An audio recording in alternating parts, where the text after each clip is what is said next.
Eto nga ang mga naganap noong birthday ni Liam. Pagkatapos nga namin sa lubungin ang birthday ni Liam, nagyaya nga itong si Liam na mag-mall daw kami. Kaya lang, hindi nga agad kami nakaalis dahil nga lumakas ang ulan. Yan nga din ang napansin namin ni Daddy C na kada birthday nga ni Liam, kung hindi na bagyo, naulan. Mag-aalas 4 na nga ng hapon, tsaka nga kami nakaalis dahil eto nga lang yung oras na tumila ang ulan. At dahil nga hapon na, pupunta na lang kami sa pinakamalapit na mall dito sa amin at dito ngayon sa SM Calamba. Hi guys, aalis po kami. Yes, birthday ko na to. Tapos, bibili kami tumika Are you happy? Yeah. 4 na tumika kasi 4 years old ka na. Pag 5 na ako.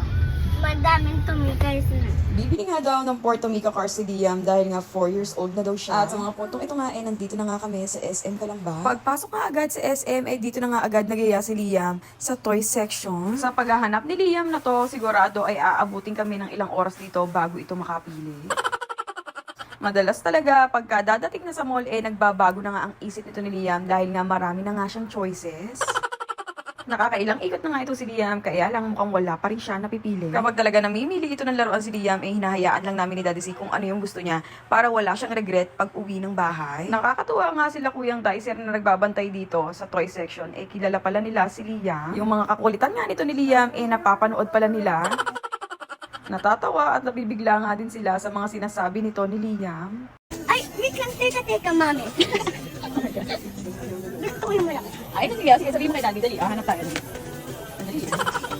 Sa mga puntong ito nga, nandito na nga sa ride-on car sila Daddy C at Liam. Ang sinasabi nga daw ni Liam dyan, hindi na daw siya bibili niyan dahil binilhan na nga daw siya ni Ate Melissa at ni Kuya EJ niyan. Anyway, shoutout nga pala kay Ate Melissa at Kuya EJ. Thank you sa gift niyo po kay Liam. At sa mga puntong ito nga, may napili na nga si Liam at eto nga yung remote car. Pinaset up niya nga agad, kaya lang nung tinry nga ni Liam, nagbago nga ang isip nito ni Liam. Buti nga, mababait itong Dicer at humingi nga ako ng pasensya sa kanila at agad na nga kaming nagbayad. Kung ano man po ang napiling toys ni Liam, malalaman nyo na lang po hanggang sa dulo ng video. At dahil nga ilang oras na rin kami paikot-ikot kakahanap ng toys nito ni Liam, nagutom nga kami at dumiretso na nga kami sa kainan. At eto na nga ang mga sumunod na nangyari ng birthday celebration nito ni Liam. Dito na nga lang namin napiling kumain sa Max dahil nga ang request ni Liam gusto niya daw ng vegetables and chicken. Bukod dyan, may request pa nga itong si Liam na gusto niya daw ng Shanghai. O diba, sinasabi ko naman sa inyo na itong si Liam talaga walang pili sa pagkain dahil nga mahilig din siya talagang kumain ng gulay. Habang nag-aantay kami ng order, ito naman si Daddy C, busy-busy sa kakakalikot nitong toys na napili ni Liam. Bukod nga dyan, pinick up nga rin ni Daddy C sa LBC itong pinadala ni Miss Ella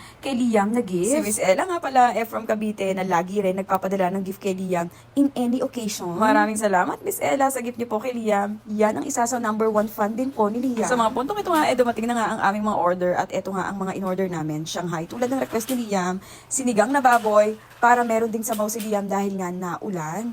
At syempre, ang request ni Liam na chicken. Pagka nga sa sinigang, ang kinakain nga na vegetables ni Liam yung okra, radish at kangkong. Sa mga puntong ito nga kung mapapansin nyo, ine-enjoy na nga ni Liam isa-isa ang pagkain niya. Maraming pa nga rin nagtatanong sa inyo kung bakit nga ganitong kalusog ito si Liam at bakit sobrang ganang kumain. Tulad nga na sinabi ko sa mga nakaraang kong vlog na wala po talagang vitamins itong si Liam. Sadya lang talagang magana itong kumain si Liam mula nung bata pa siya. Ang natandaan ko nga noon nung nagso-solid food na nga si Liam nung 5 months old siya, ang ginagawa lang namin sa kanya nagbo-boiled kami ng vegetables para kay Liam. Tulad na nga lang ng cauliflower, broccoli, squash, potato, carrots. At ang tanda ko pa nga paborito ni Liam para sa kinakain on avocado na walang kahit anong milk, sugar, or anything, as in avocado lang talaga. Happy birthday to you! Gulat na gulat nga si Liam dito at hindi niya nga ine-expect ito. Kung mapapansin nyo nga, nahihiya-hiya siya, pero pagkatapos niya nga kantahan dyan, sinabi niya nga sa amin ni Daddy C na nahihiya daw siya at nagulat daw talaga siya at hindi niya nga ine-expect nakakantahan siya dito. Natawa nga kami ni Daddy C kasi nga, after nga namin kumain dito sa Max, paglabas nga namin, ang sabi nga ni Liam, hindi pa daw cake ang binigay at bakit ice cream pa daw at nilagyan lang daw ng candle. Tapos na nga kami kumain ni Daddy C, pero itong si Liam, busy pa rin sa kanyang pagkain. Inintay na nga lang namin matapos kumain itong si Liam at pagkatapos nga, nag-bill out na nga rin itong si Daddy C. Bukod nga dyan, pina-take out na nga rin ni Daddy C yung mga natira namin. Iniisip nga ni Daddy C, napagastos din siya ng wala sa oras dahil habang naghahanap si Liam ng toys, nakabili siya ng kanyang sleepers. Papaano ba naman ito si Daddy C, nakalimutan niya magpalit ng sleepers bago kami umalis? Nangyayari din po ba sa inyo yan? At eto na nga po ang mga sumunod na kaganapan. Dali, picture tayo na cellphone mo. Ano lang ito? Ano pagkapangalan nito? Redmi! Ano ang pangalan ng cellphone ni ate? ate. Wait lang, picture tayo. Kapakita ko sa ano. Dali, picture na kayo na. Kaya lang, may ano ka pa. O, dali. Gigi, picture na kayo. Dali, picture na kayo. Ito ako Picture naman kami, mami po. Sige, picture Dito sa tayo. Dali, picture. Smile ka ha. Gandahan mo. Smile mo ha. Smile. 1, 2, 3, smile. Isa pa. 1, 2, 3, smile. Oh my God. Thank you. Oh, you say thank you ka muna. Thank you, Ate. You say thank you ka. Thank you, bye-bye. Bye-bye. Heart mo sila, heart mo sila. Oh, dansan mo daw muna sila. Dansan mo muna daw. Dansan mo muna daw. Mamaya mapagod yung nabuto mo niya. Opo, anak ko. Habang papunta nga kami dito sa palaruan, may nakakilala nga ulit kay Liam. Sa totoo lang, minsan talaga nabibigla pa rin kami ni Daddy C kapag kami mga lumalapit kay Liam at nakakakilala sa kanya. Sa mga puntong ito nga, dalawa lang kami ni Liam dito sa palaruan dahil si Daddy C ay pumunta sa sasakyan para dalhin yung mga pinamili muna namin. Ang plano talaga namin during birthday ni Liam ay magi-staycation dapat kami katulad na ng ginawa namin last year. Kaya lang, 2 araw nga bago mag-birthday si Liam, may sakit na ako. Kaya naman sabi ni Daddy C, pagka birthday ni Liam, may sakit pa rin ako, mabuti na lang na wag muna kaming umalis. Kaya lang, pagdating nga ng birthday ni Liam, si Liam nagyayaya naman na mag-mall daw. Si Daddy C at si Liam na nga lang ang pinapaalis ko. Kaya lang, ayaw ni Liam, ang gusto niya ay magkakasama kaming tatlo. Sa mga puntong ito nga, nandito na nga si Daddy C at agad na nga siya nagpapalit ng token. Kapag nga dito sa palaruan, ang ka-join talaga ni Liam ay si Daddy C. Feel ko din kasi na mas enjoy ni Liam itong paglalaro niya dito kapag ka si Daddy C ang kalaro niya. Ewan ko ba, parang mas iba talaga yung bonding at laro nilang mag-ama. Siguro dahil nga pareha silang lalaki. Tumingin nga sa akin dito si Daddy C para sabihin na hindi daw kasya kay Liam yung seatbelt dito.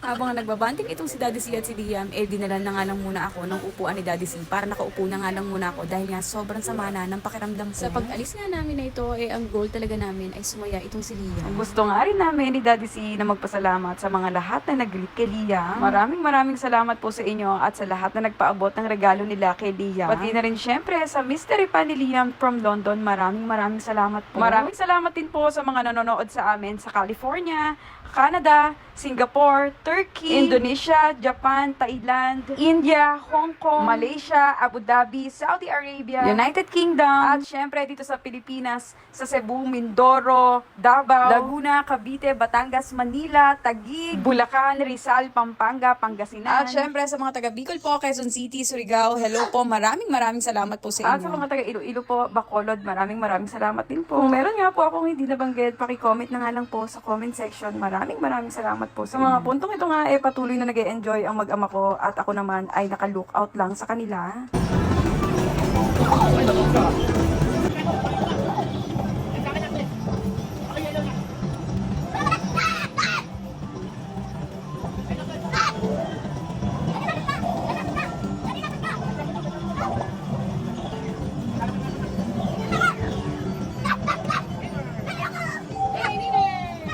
Hinahayaan ko nga lang sila ng hinahayaan na magbanding dahil nga birthday ni Liam at isa pa minsan nga lang ito magkaroon ng time si Daddy C. Nangako pa nga si Daddy C dito kay Liam na kapag ka rest day niya at nagka-time ulit siya ay sa ibang mall naman sila pupunta para makapag-banding ulit sila. Inubos na nga lang muna nila Daddy C ang token nila at pagkatapos nga umuwi na kami dahil magsasara na nga rin itong mall. At nung palabas na nga kami, minadaanan pa nga itong si Liam na balon at gusto niya nga daw itong Spider-Man na balon. Nagpapasalamat nga dito si Liam sa mister pa niya na nagpadala ng pang-mall niya na worth 10,000 pesos at ayun nga yung pa-birthday sa kanya. Kaya naman sabi ni Daddy C sa kanya kapag kami free time ulit si Daddy C, may pang-mall pa nga ulit to si Liam. At sa mga puntong ito nga, pauwi na nga kami. Ang plano nga nitong mag-ama ko kapag kadating nila pag uwi, isi-set up na nga nila yung nabiling toys ni Liam. Guys, thank you sa greet ng birthday ko. Wow! Papakita ko. Play po din ako sa SM, tsaka binili po ako ng dalawa na yung manalakay po. Tsaka kumain din kami. Wow, anong kinain mo daw? Chicken, And? french fries, And? vegetable. Vegetable! Report mo din ako, tsaka ito. Hello, thank you po sa gift sa akin. Ayos to. Ayos! Gusto mo naman natin to? Gusto mo ba to? Okay. Sino mo kita? Ano sabi ko? Ito mo. Wow. Nice. Take that. Correct. Perfect na. Ito nga yun na feeling toys ni Liam. Dala nga agad ni Daddy C sa sasakyan niyan dahil nga napakabigat daw talaga niya. Kaya naman pala daw sabi ni Daddy C, bawat parts daw nito ay may magnet. Ang usapan nga 4 na Tomica cars or 4 na toys kaya lang. Sa presyo na pili nito ni Liam, pang 10 Tomica cars na ata ito. Hindi nga agad-agad nabuo ni Daddy C ito dahil itong si Liam nakikigulo sa daddy niya. Hindi ko na nga na-videohan ang final look na nagawa nitong mag-ama ko dahil nga iniwan ko na nga sila. Dahil nga pagkatapos niyan, naglaro pa nga sila hanggang matapos ang birthday nito ni Liam. So yun lang guys, maraming salamat sa inyo. Love Don Liam and family. Bye!